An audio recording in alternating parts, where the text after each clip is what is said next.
Race Weekend is brought to you by Phoenix Fuels. Make every trip come alive with Phoenix Fuels, now with Pulse technology.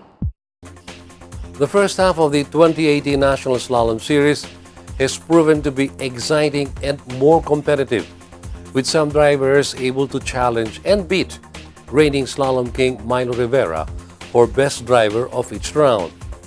Now, will this continue into the second half of the slalom season? We will be finding this out as its second half begins. Your weekly favorite race weekend program brings to you highlights of the 7th round of the 2018 Race Motorsports Club National Slalom Series.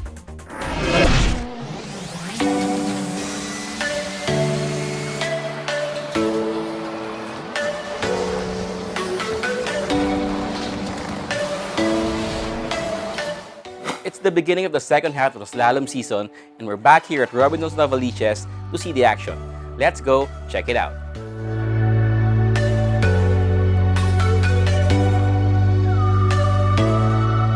It's the 7th round of the 2018 Race Motorsports Club National Slalom Series, the first race of the second half of the slalom season. The first half saw Petron Motorsports' Milo Rivera's dominance of the local slalom scene shaken.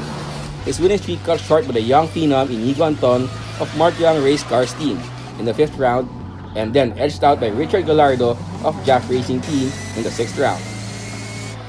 The weather may have had something to do with it, but there's no doubt the competition has been tougher, times among the top 5 coming closer with every round.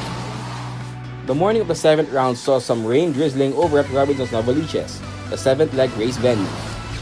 But the clouds soon cleared up. The parking lot cars drive quickly, setting the stage for another tight battle among the top runners, prompting Bing Bang Dulce, Race Motorsports Club boss, to declare the first round of the series second half another success.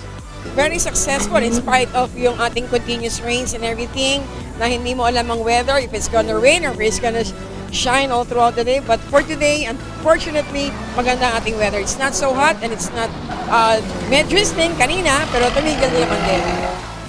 More than 35 drivers showed up to compete, collectively signing up for more than 125 entries or runs through another new design layout aimed at challenging them to showcase their slalom skills. Kompleto siya, may stretch, may high speed, maraming chicane, may gate, may 180 and 360. Every leg is a different layout para it could be challenging to all the drivers. All racers agreed that the track layout was more technical than designed for high-speed runs, tighter and therefore more challenging to avoid the pylons. Well, today's layout is somehow technical compared to the last few legs, which have been a bit high speed.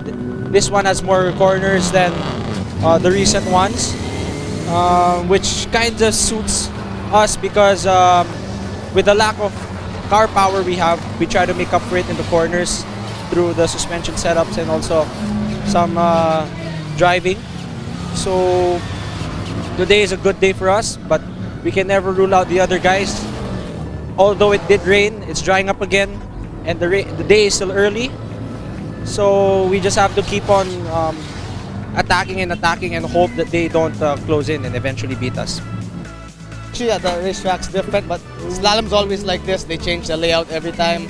You just arrive here and first time go out a different layout. So yeah, to be honest, the track's not that hard. It's just, yeah, it's kind of tight in some of the turns. That's why I keep on hitting the pylons. But yeah, it's a challenging racetrack. It's okay. No, there's no really hard, difficult turns, but it's really tight. As usual, it's slalom. Oh, the track is a bit technical. Wala ngang 180 pero the curves and the map itself, it's a bit hard to memorize. Iba yung nasa map, iba yung pag nagda-drive ka na. So, it's really, you have to practice actually. You have to practice the track, the map. Liko-liko eh. Mahirap. Talagang kailangan pakapitin mo yung gulong. Kaya kailangan kada turn mo, kailangan talagang yung federal, kailangan pakapitin mo talaga para iwas tapon. Kasi less iyak ng gulong, mababa oras niyan. Ibig sabihin, talagang kumakapit ang gulong. Pagka puro iyak, mataas ang magiging dumudulas siya eh. What part of the course was most difficult? Para sa akin yung stopping, ito. Or yung 360. Yung 360 na first obstacle doon. And what are they planning to do to meet the challenges of another new track layout? Kada takbo, adjustment.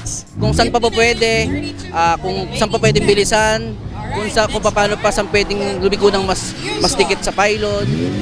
Meron pa akong 4 na takbo na natitira. So, tatry kong abutin yung kay Milo.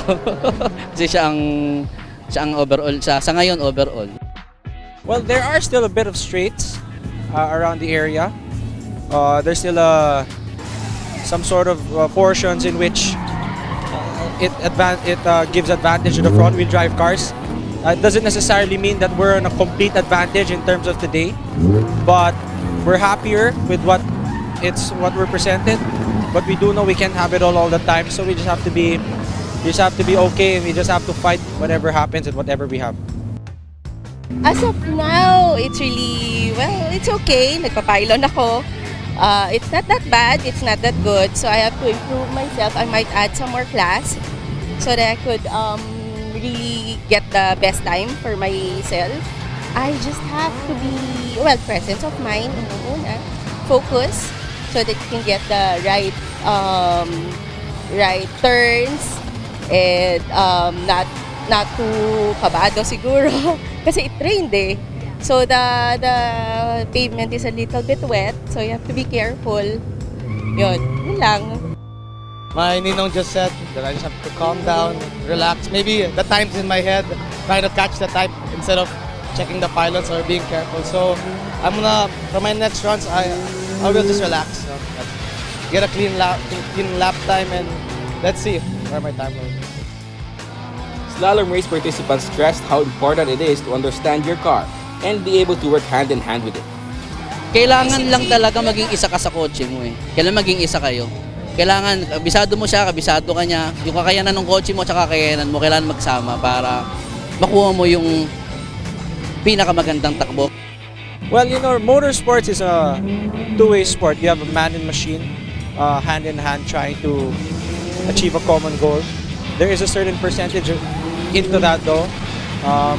A car can only do so much, and at the same time, a driver can only do so much. A perfect combination is something we all want to have. What happened before the lengthy mid-season break, caused in part by problems with bad weather conditions, was still fresh in the minds of the racers. Some for bad reasons, others for good.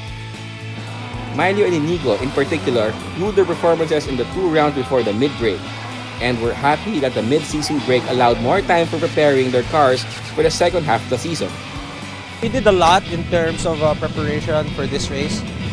We are aware that we've had a 2-race losing streak here in the National Slalom Series, and we had to do something about it. However, we're in the middle of developing the car even further so that in the long run, we get to win more races and doing it not comfortably but convincingly. So with today, alongside the preparations and the development we've had, we also got to find some problems that were lingering for a lot of races already, which we believe could have affected the races back then. So with that, I hope we could improve the time. Currently, we're first, so we're optimistic. But then again, you never know what's going to happen. Well, of course, Kabanutuan was one of our worst races because we were not able to get the front wheel. And we just had to do a lot of training and a lot of more preparations to do, and also we had to focus more. Hopefully today that it would pay off, but it's still a very close fight. Inigo was seen using 2 cars for the race, his familiar green Honda Civic EF Drive and the Honda CRX. I was able to get 2 runs into the EF until there's a serious problem that it's very delicado, so I had to bring it back to the shop. And then once I jumped into the CRX, it also had a big problem, so we had to bring it back to the shop. So the CRX arrived first, so I had to use this first, and then thank God that we are able to get the EF running again, so hopefully I can bring down my time. Meanwhile, Richard Gallardo still was on the cloud 9 over having topped everyone including the Slalom King in the previous round. Parang magandang gising. Parang maganda kita, bali, siguro na yung kotse ko, nagamay ko na.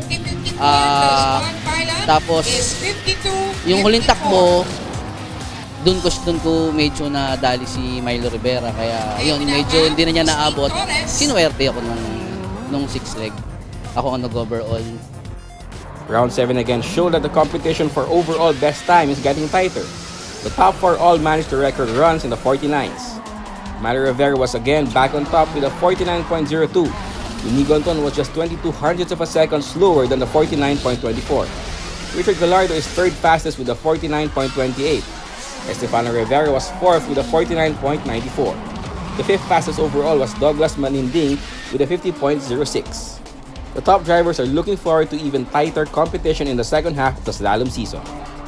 With the points we have, we also have to make sure that we play the numbers game. We know how competitive everybody is, and we can't overpush it because things might take a toll on us at the end. So we just take it race by race. Well, yeah, I'm looking forward to also a good competition because next race is Tarlac. It's very close to Kaunatuan. The people in Kaunatuan are very fast and good. So hopefully we can also prepare better, and yeah, I hope to win more races. And that's our coverage for the first race of the second half of the slalom season. I'm Ray Louis Gamboa. Check us out every week for more motorsports highlights. See you next time.